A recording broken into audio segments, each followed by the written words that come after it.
Mbps to 1000 Mbps with unlimited data and voice packages. Unleash the unlimited revolution with SLT Mobitel Fiber. Fastest, most stable, unstoppable.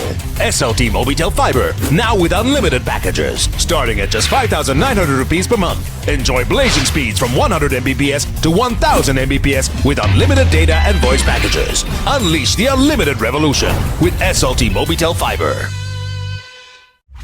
Fastest, most stable, unstoppable.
Good evening, everyone, and a very warm welcome to all of you. It's a pleasure to have you with us today for School Category Workshop 1, organized as a part of SLIoT Challenge 2026. This workshop is conducted under the school category and it has been specially planned for school students who are eager to transform their IoT ideas into practical real world solutions. Whether you're still shaping an idea or already working on a prototype, today's session will guide you on how to evaluate and validate your ideas effectively before moving toward implementation and market readiness. The SL IoT Challenge is Sri Lanka's leading IoT innovation platform organized by the Department of Computer Science and Engineering, University of Moratuwa, in collaboration with SLT Mobitel and the Institution of Engineers, Sri Lanka. It's now my pleasure to introduce our distinguished speaker for today, Mr. Yasantha Niroshan from Batch 21, Department of Computer Science and Engineering, University of Moratuwa. During this session, he will be sharing valuable insights. So we encourage you to stay attentive, take notes, and actively engage in the session. This session will be held mainly in English, but after this session, we have a Q&A session where you can ask your questions in your mother tongue, Sinhala, or Tamil.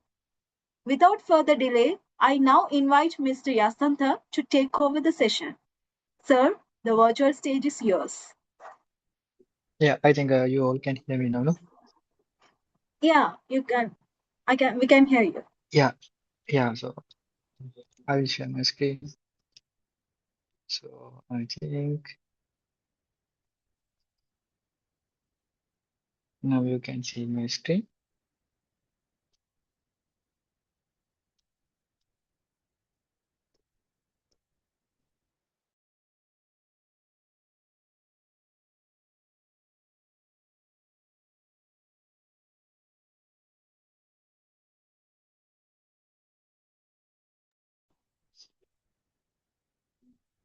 I don't think let me share again. Yeah, now you can see my screen, and I think you can hear me well. So let's get started then what we planned. So first of all, I just give an introduction what we are going to do today. So today we are not going to look into the coding part or some kind of planning stage. So we are just going through what are the components in IoT system, what are the sensors, and how we can use that sensors and other things in our project. So that's our main goal for today's session. So first I will go through how uh, we perceive things.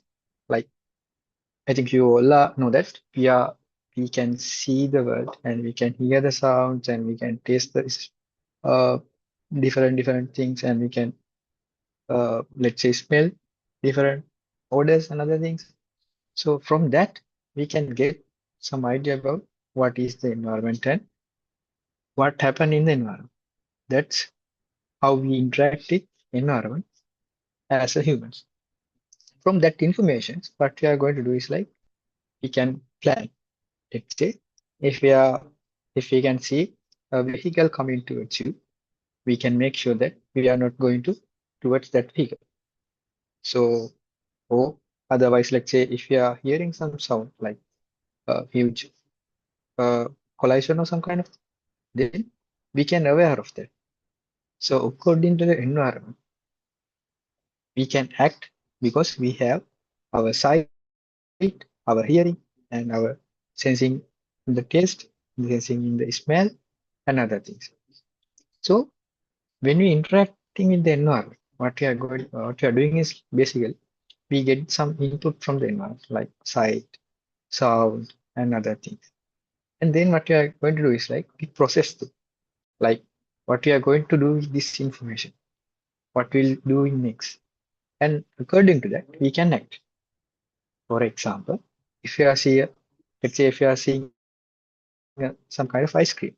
So what you plan is to is you want to eat that ice cream.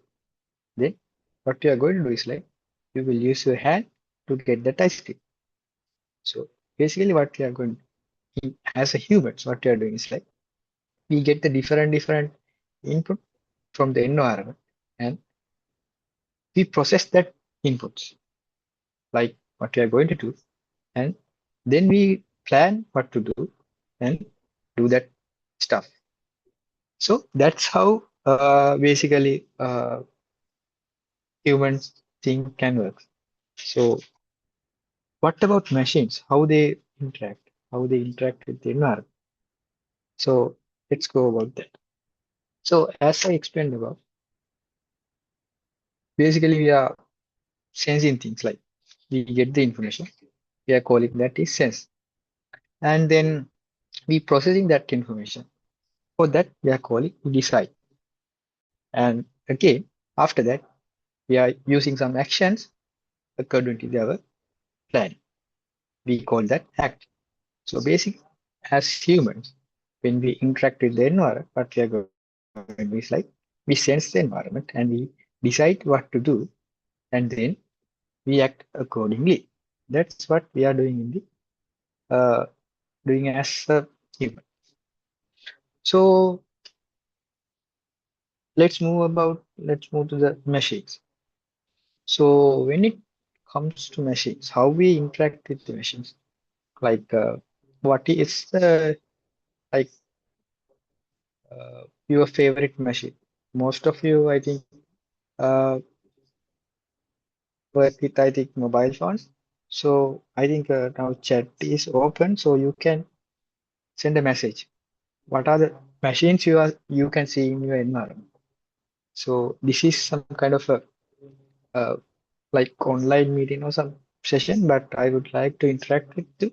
So you can send me a message. So in your environment, as you can see in your home or in your site, what are the machines you can interact with?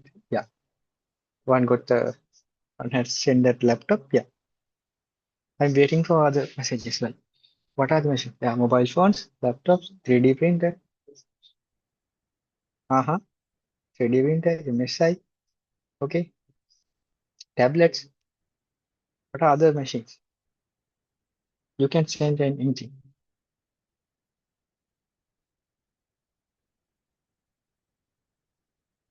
Still, I'm seeing 3 or 4 messages. Scanners. You all can send a message and we can share our knowledge. So I encourage you to send a message. What are the machines you can interact? Cameras, washing machine, better. Any other answers?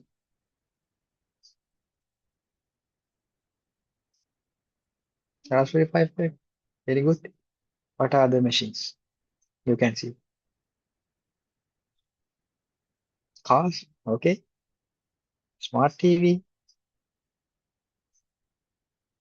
I'm still looking for more answers. So you can send and yeah. So that are machines. Yeah, projectors. There are a lot of things.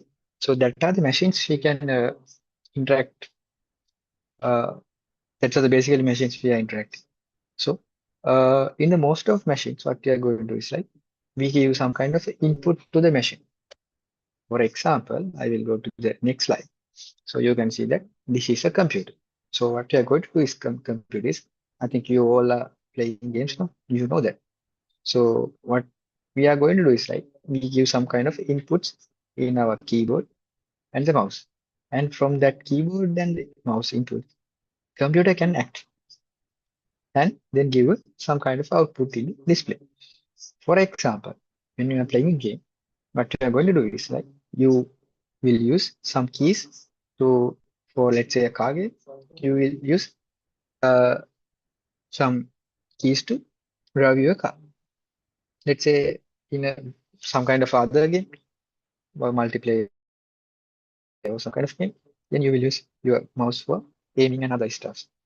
And from your computer side, what actually happens is like get some kind of input about what you are what is the keys, what are the keys you are pressing, and how your mouse is moving and other things. From that information, computer process and act accordingly.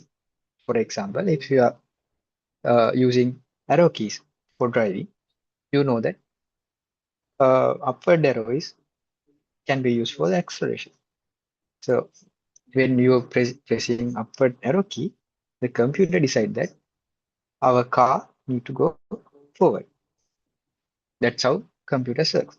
So what happens is like when we interact with machines, we give some kind of input to the machine. According to that input, machines can decide what to do and how to do. Then a machine will give the output in display. That's how we interact with the machines. So my next question is, are machines smart? For example, let's say you all can think, uh, are there any machines uh, which can, let's say, think and act accordingly? For example, uh, I will give a simple example. So you can think, let's say, if you want to go to the school, you can think that I need to go to school. And for that task, you have to move your legs and go to the school. So as we did, machines can do the same. That's my question. So what I'm asking is that are machines smart enough to think itself and act accordingly? What's your uh, answers? What do you think about that? Are machines smart? Are they can think alone and act alone? Yeah, as you can see, most of the time machines cannot like act alone because most of the machine, for example, computer need some kind of input. So we need to give keyboard. We need to press some keys and move the mouse to get input. If let's say if the machine is a washing machine, then we need to press several buttons to start the washing machine and make it run. So machines cannot actually be, most of the machines cannot act alone. So we need a way, some kind of a way to make the machines smarter. So how we make machines smarter? So as we know, when compare human with the machines, we can think, we can get the information from the environment, and we can act according to the inputs. But the key thing machines missing are they cannot sense all of the things, and most of the time machines have some kind of a brain. Uh, for a computer, there is a CPU which can act as a brain, but some machines don't have a processing element. So, but if a machine which has a processing element, if we can give some kind of input to the machine, then machine can act alone. That's what we are going to do. So how do we make the machine smart? So as I explained previously, we sense vision, hearing, smell, taste, and everything. For that, we need some kind of sensors for a machine. So we need sensors to get the information from the environment to the machine. Then humans have the brain. For the machines, we need some kind of processing element, which is get the input and do some calculations and give produce some kind of output. Then again, as humans, we have the hands, legs. Using that, we can act. But again, for the machines, we need actuators, which are basically some kind of a, uh, let's say, working element which can give the output to the end car. So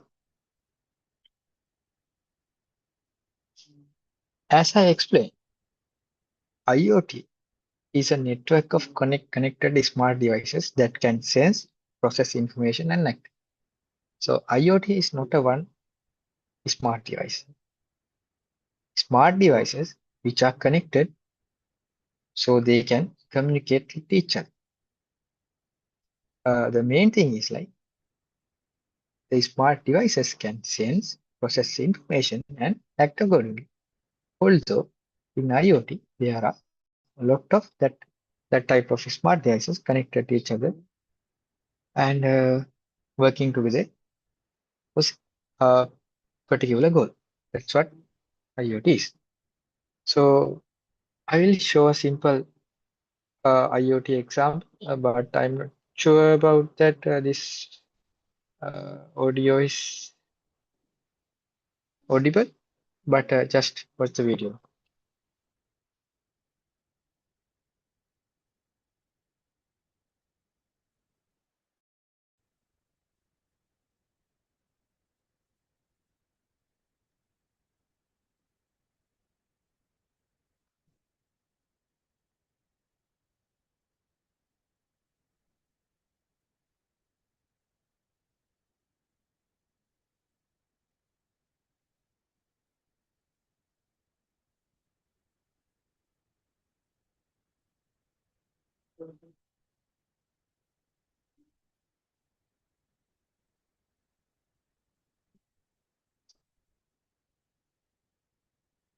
Yeah, uh, I'll play again about this video so you can watch again.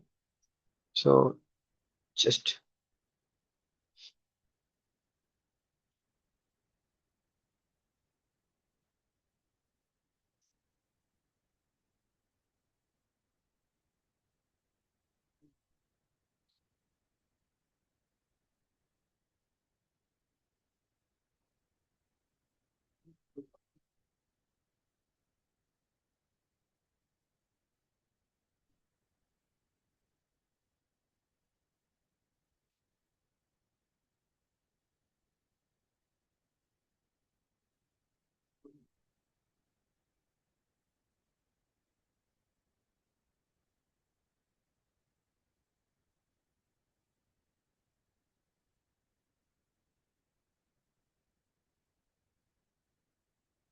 yeah, as you can see, this is a simple IoT system, just like a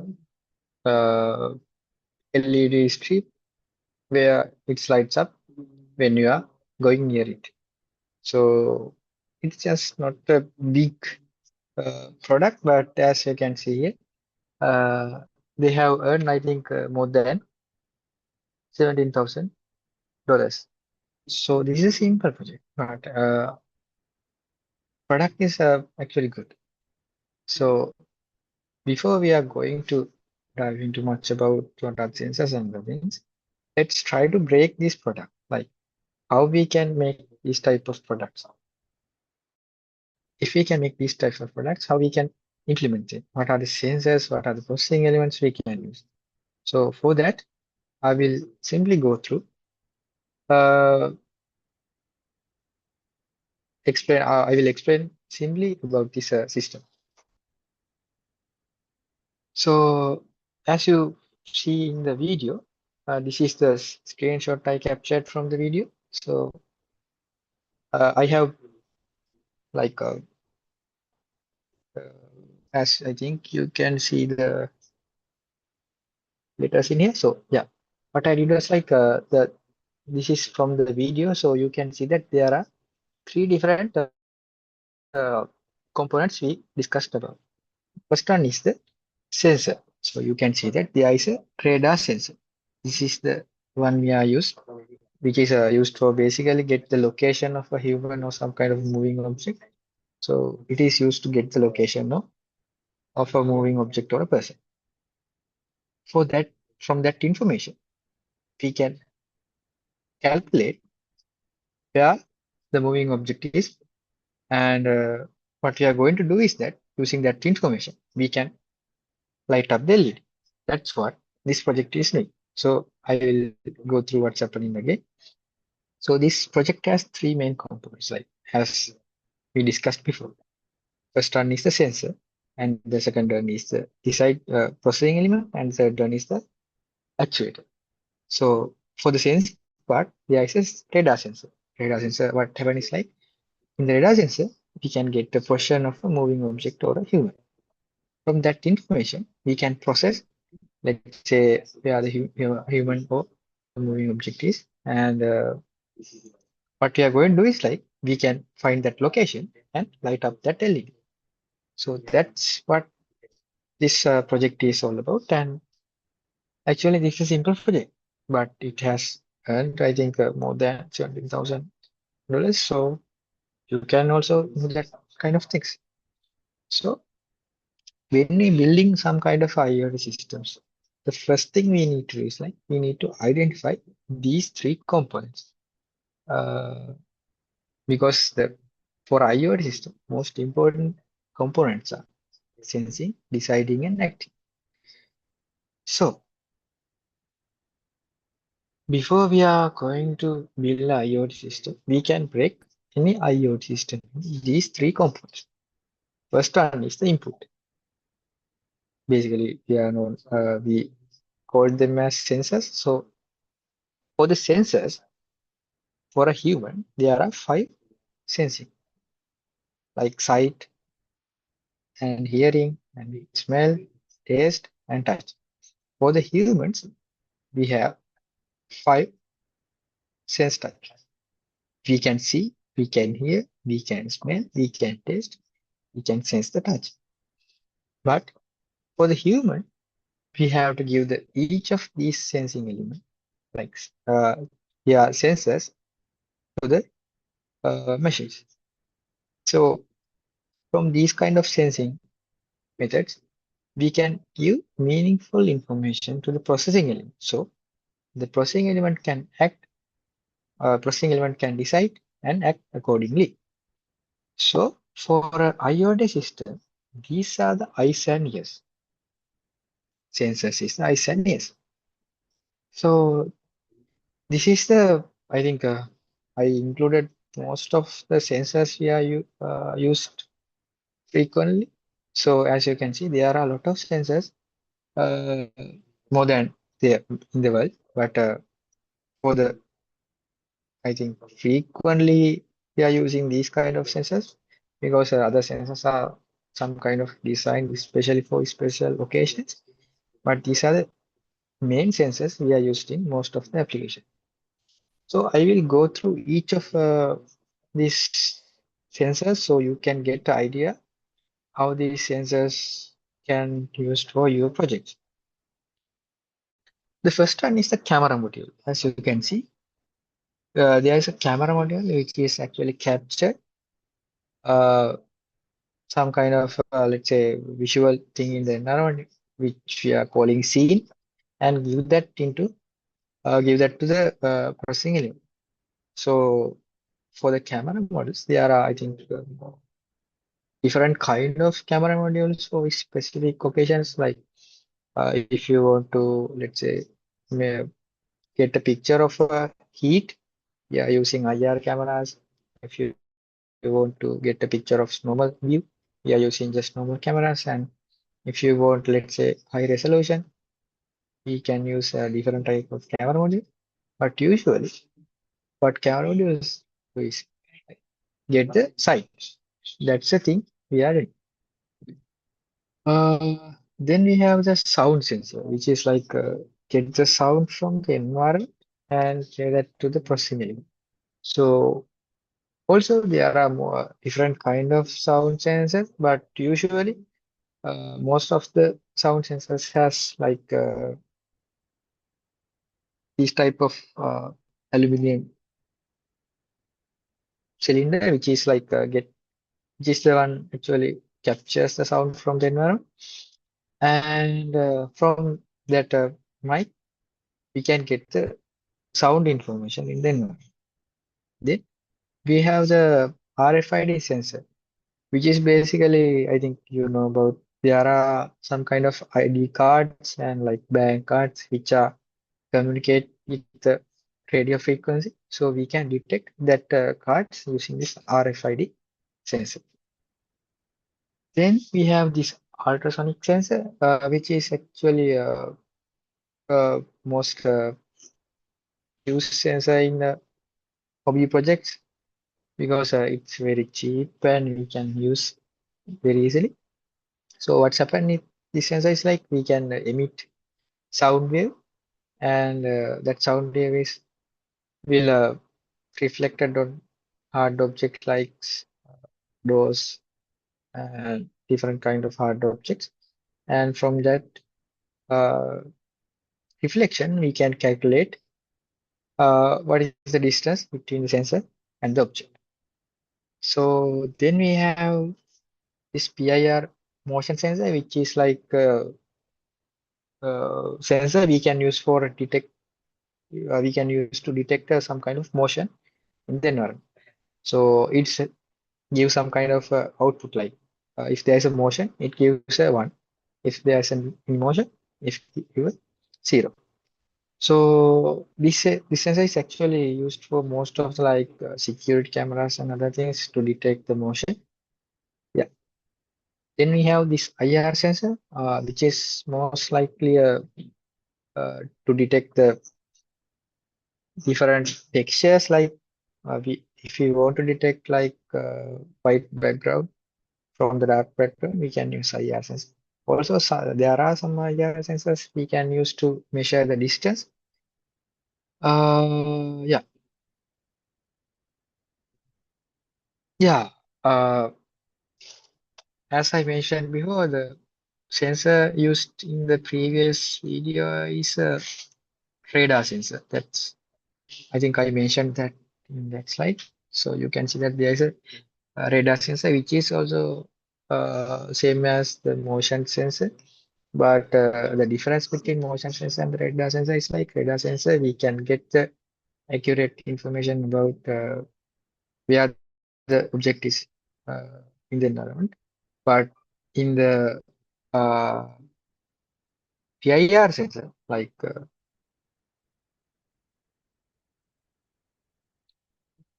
yeah, I think yeah, in the PIR sensor, we cannot get specific information about the distance. For that application, actually, it's use only uh, one sensor to track the motion. So I will go through these questions after in the Q&A section because the time is, I think, clicking. So we have to go to next slide. So I explained about the IR sensor. Then we have this accelerometer, which is basically used to measure some kind of acceleration. And this is very useful if you are using for moving objects. Then we have the temperature sensor. This is also a very useful one because most of the time we need to measure the temperature, humidity. So we can use this sensor. And then we have the LDR. This is a light dependent resistor. Uh, Actually, what happens is like it gives some kind of output when the light intensity is changed. Then we have the soil sensor. Most of the time, this sensor is used to measure the pH level in the soil and get some idea about what happened in the soil. Then we have the gas sensor. I think there are several type of gases. Like I think you know about different type of gases like carbon dioxide, nitrogen, and different types of gases in the atmosphere. So there are all for that there are several types of gas sensors for each specific gas. So uh, you can find any most of the time different sensors for each of the gases. Then we have this current sensor, which is basically used to measure the current uh, going through a cable. So we can use this sensor to measure how much of current is actually going through a given cable or wire. Then we have this reed switch. This is basically switch we can use to detect some kind of a magnetic environment, because if there is a magnetic environment, this switch is on, and we can detect that. Then, as I explained, I think the questions I will answer these questions in the Q&A section. Then we have the second one, the processing. Where actually it's analog to our brain. So what happens is, in the processing unit, like we read the information and we can do some calculations, like let's say for the example I have shown, we can calculate the distance between the moving object and our sensor, and accordingly we can decide what to do. So in the processing unit, there can be simple rules, or like I mean complex different tasks. But the key idea is in the processing unit is to do some kind of a decision, make some kind of a decision according to the input. Then for embedded systems and IoT systems, most of the time we can handle multiple inputs and act accordingly.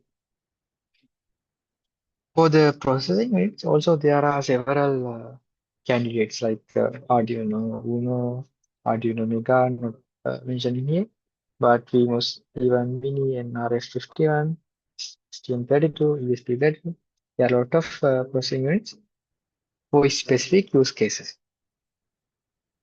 But most useful and the most used one is the ESP32, because it's easy to set up, and it has Wi-Fi and Bluetooth, and it has a good memory capacity and processing power.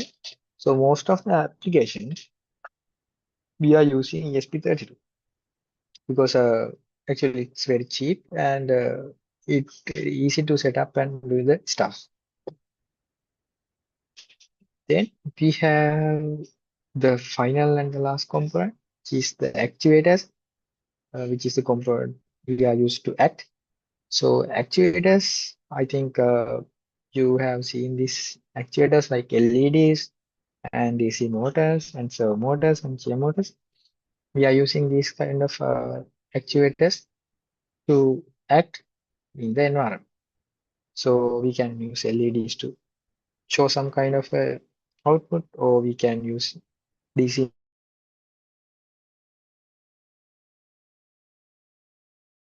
or to, or otherwise we can use step servo motors to move a hand, move a robot hand, or some kind of thing. So I think these are more like some kind of simple elements we are used in the robotics and other things. And I think you all see saw these kind of things.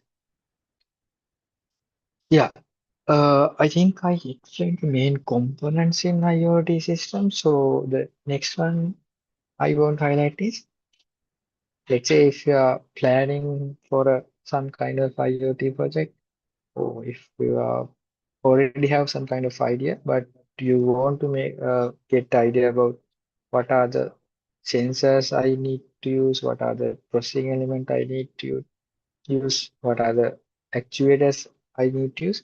So for that kind of stuff, uh, first you have to do is like, you need to identify what actually happened in your project.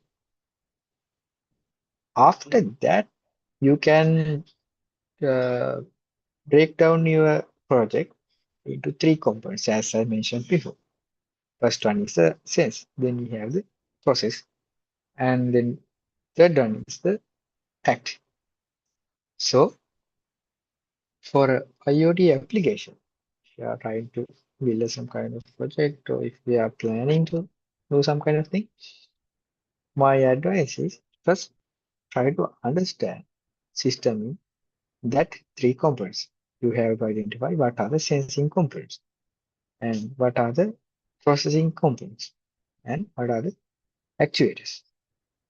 So as you can see, the systems around you work automatically. So also, most of the time, we are using these systems without thinking.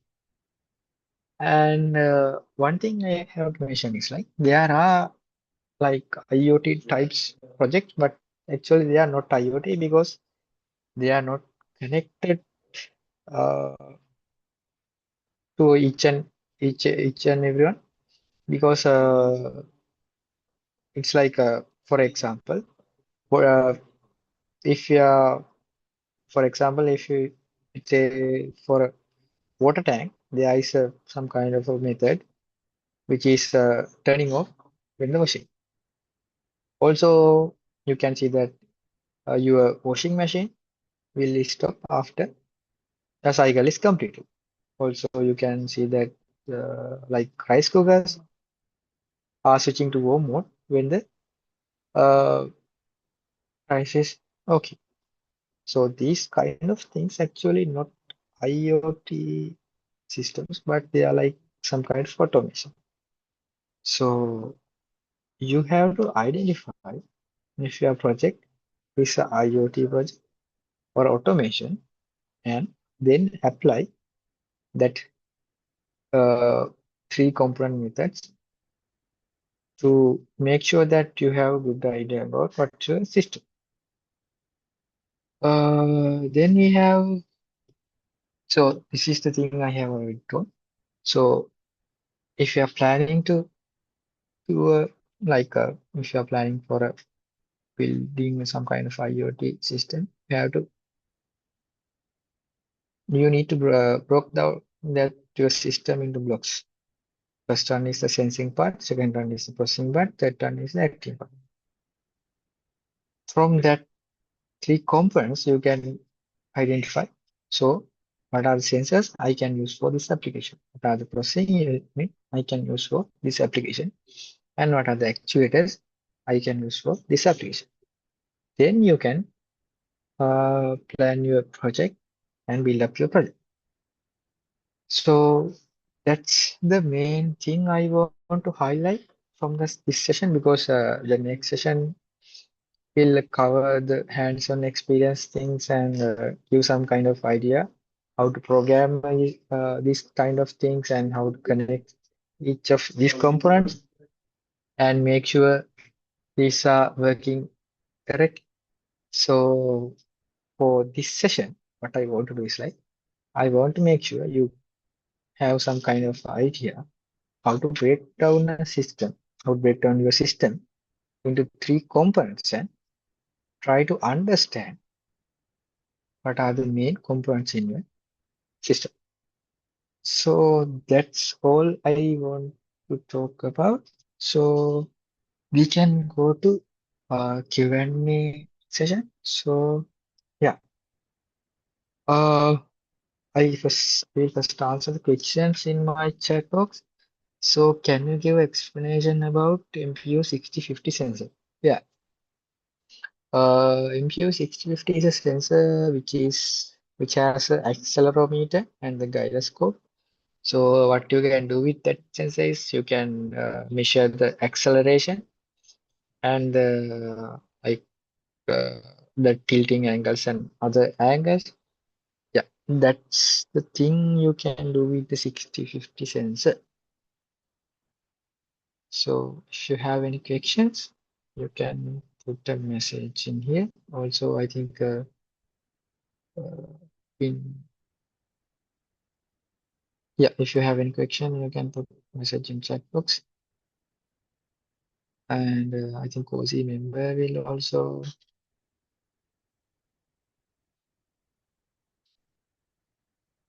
help with any problems if you have you need some kind of translation. Yeah, can you please compare ESP32 and Arduino? Yeah, for that one, I need to go this slide.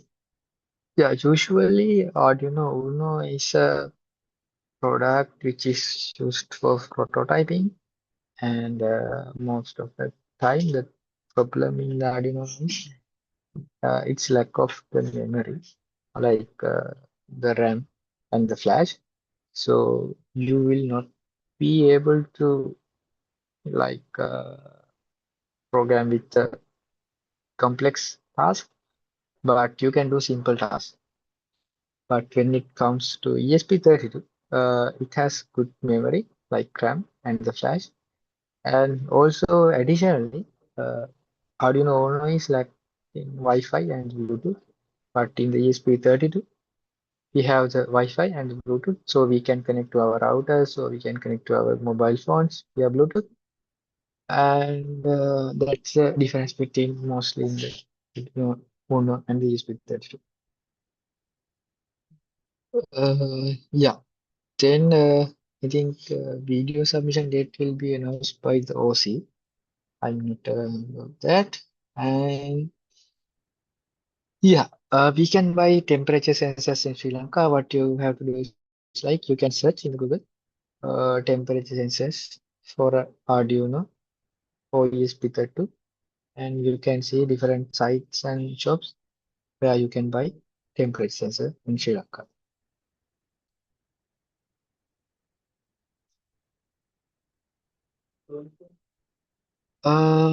Could you please give us an explanation on difference between millimeter sensor and microwave radar sensor?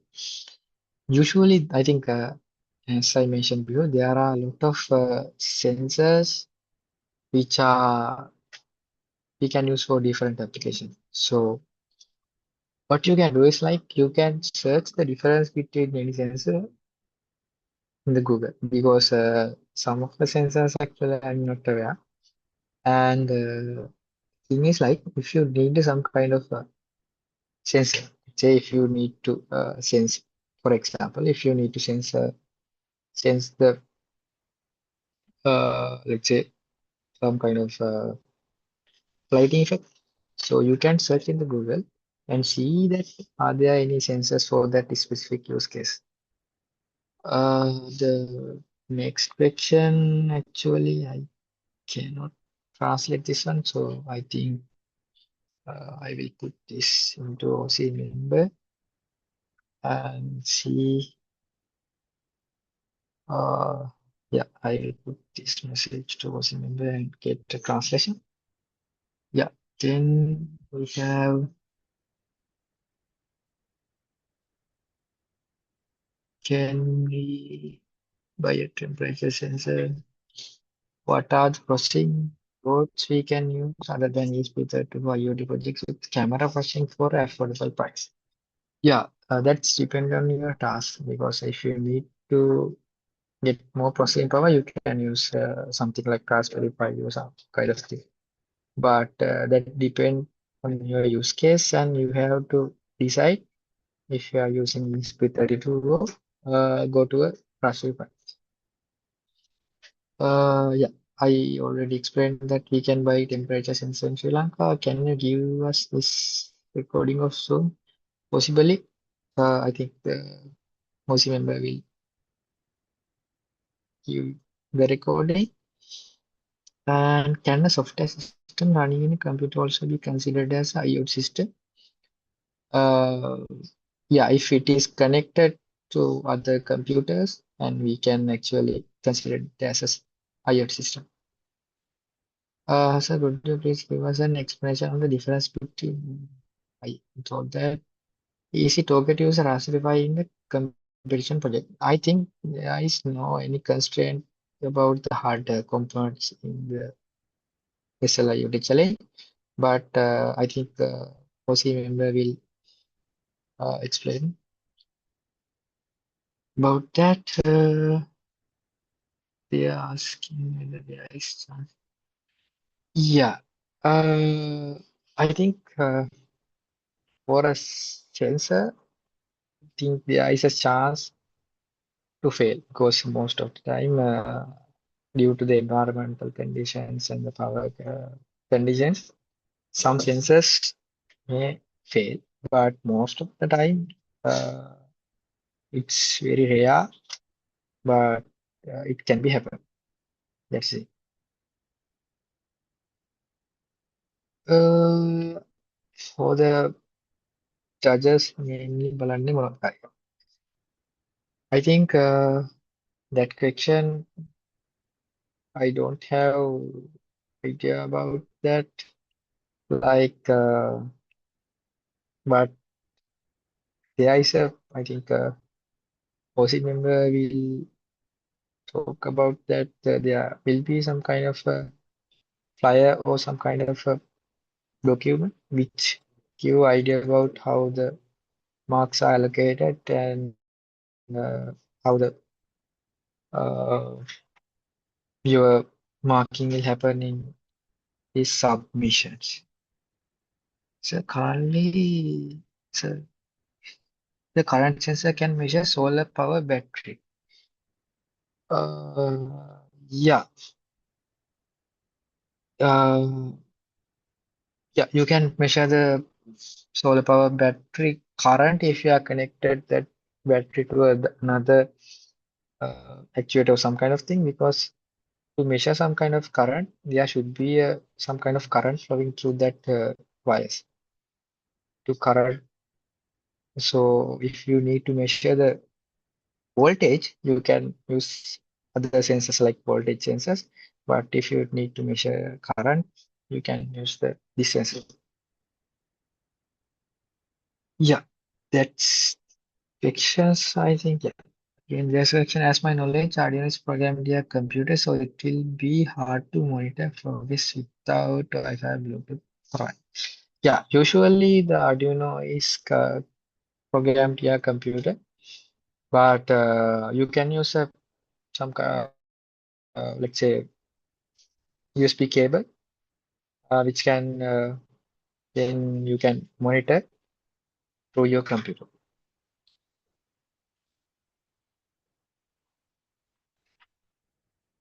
Yeah, that as I told you before, there is some kind of chance that sensor may fail, but most of the time the sensors not usually fail. Yeah, that's it.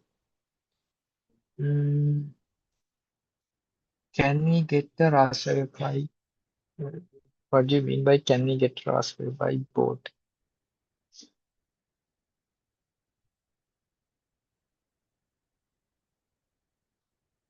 Yeah, are there any questions you can ask? But I don't understand. So can we get Raspberry Pi board? What do you mean by that question?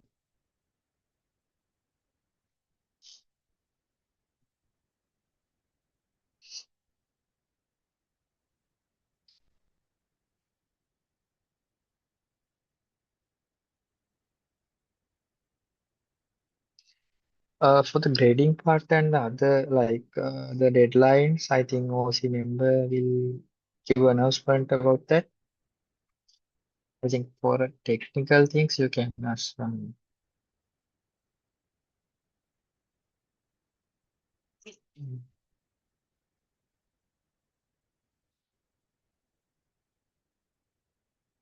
Yeah, what's your question? I think I answered all the questions in the chat box.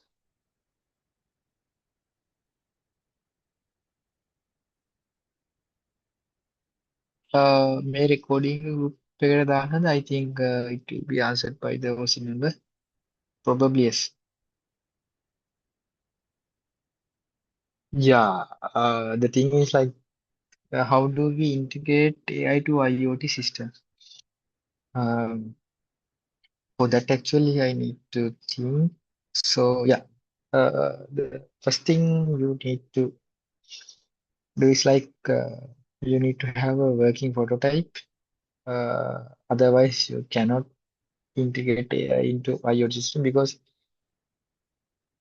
first thing you need to plan your project and identify your components in your project and build a like POC. Then after that you can decide uh, how to integrate AI, because if you are trying to integrate AI into IoT system without a working IoT system, I think it will not work. Yeah, there's another question that how to reduce the power usage. Yeah, that actually depend on your use case. Most of the use cases you have uh, power supply, but if you don't have any power supply, what you can do is like you can decide that let's say if you have a battery or some kind of thing, then you can see that uh, you can measure the power in your battery and you can monitor what is the power usage, and according to that power usage you can select your sensors. For example, sensors and the processing. For example, there may be some use cases where you can use ESP32 instead of Raspberry Pi.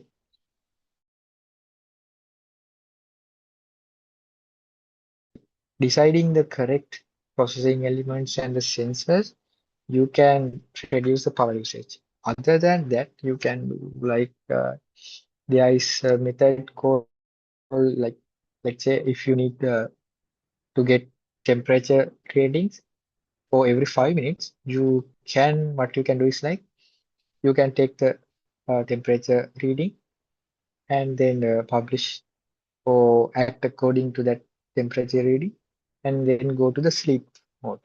Uh, with that sleep mode, what we can do is like we can power off our sensors and the processing elements, and then we can reduce the power usage. I think I answered the question to reduce the power usage. Yeah. Does Arduino have processing power like Raspberry Pi, or does it rely on pre-coded instruction? Usually Arduino, I think, what do you mean by Arduino?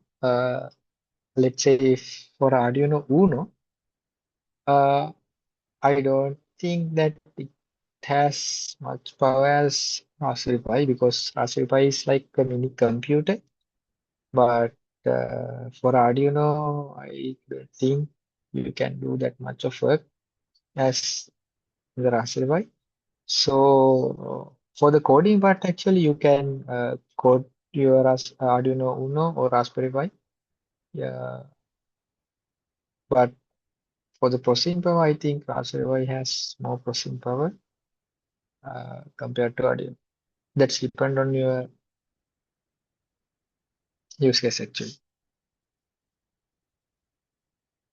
Is temperature sensor can measure the temperature of water? Yeah, there are several type of temperature sensors. So I think there are uh, specific temperature sensors which can use to measure the temperature of the water. So what are other questions? If you need, I can answer questions in Sinhala, but for the Tamil, I'm not actually uh, able to do with the Tamil. Yeah, if you have any questions, you can ask.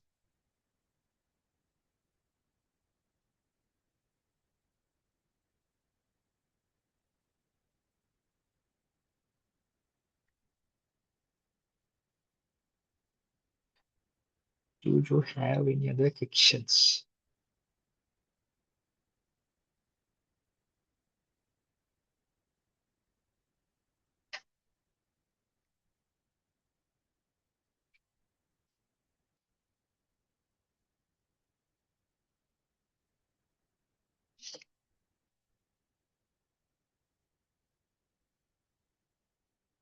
Yeah, I think there are no other.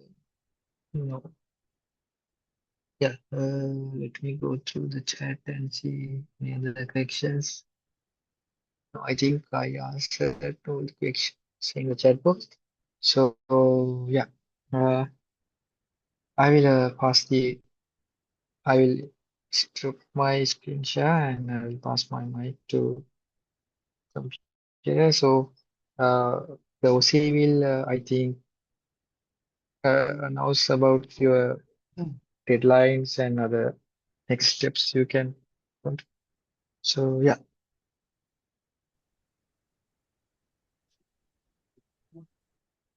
Thank you very much, Mr. Yasantha, for generously sharing your time, experience, and practical insights with us today. The perspectives you have shared will be highly beneficial as we continue with the SLIoT Challenge 2026. As we come to the end of today's session, I would like to invite the Vice Chairperson of the SLIoT Challenge, Mr. Yasiru Bandara, Mr. Gishan Bandara, to deliver the vote of thanks. Good evening, everyone. On behalf of the organizing committee of SLIoT Challenge 2026, I would like to sincerely thank you, everyone who contributed to making today's workshop success. Our heartfelt appreciation to Mr. Yasantha Niroshan for conducting this valuable and inspiring technical session. Your guidance has given our participants clear direction to move forward with the ideas. We are happy to share that the accepted proposals teams have already been released. We strongly encourage all selected teams to start working on your prototypes from today itself. We will announce the details of the next stage sooner. We also planning a physical workshop soon to provide further hands-on guidance. Please stay connected with us. The details will be announced shortly. We extend our sincere gratitude to SLT Mobitel and ISL for their continuous support, and so to University of Morocco for our encouragement. Thank you to all participants and organizers for your dedication. We look forward to see your innovative prototypes in next stage. Thank you and have a good night. Mazlan.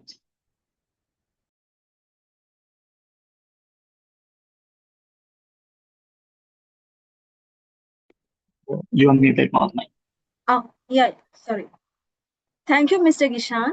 This brings us to the conclusion of today's school category technical workshop 1.